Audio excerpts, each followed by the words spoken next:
This is the Chosen Foods Classic Mayo with olive oil.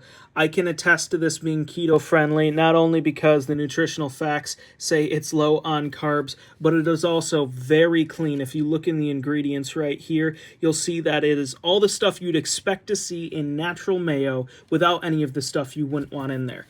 The flavor is fantastic. I use this with every meal I can that it makes sense to be part of, and I eat this stuff so fast. This is my second bottle I'm about to break open because I bought 2 of these at the same time, one last week, and I blasted through it because I loved it so much. It comes with this easy kind of pour lid. Of course, there is a seal underneath this when you get it. And if you're looking for a really solid mayo, a really clean mayo, a mayo that you can eat on the keto diet and not have to worry about, I personally would recommend this because this is what I eat while I am on the keto diet, which is what I'm on right now. I'm blasting through this stuff. I love it. I think it tastes amazing. So if you're looking for a great mayo, I would recommend this guy.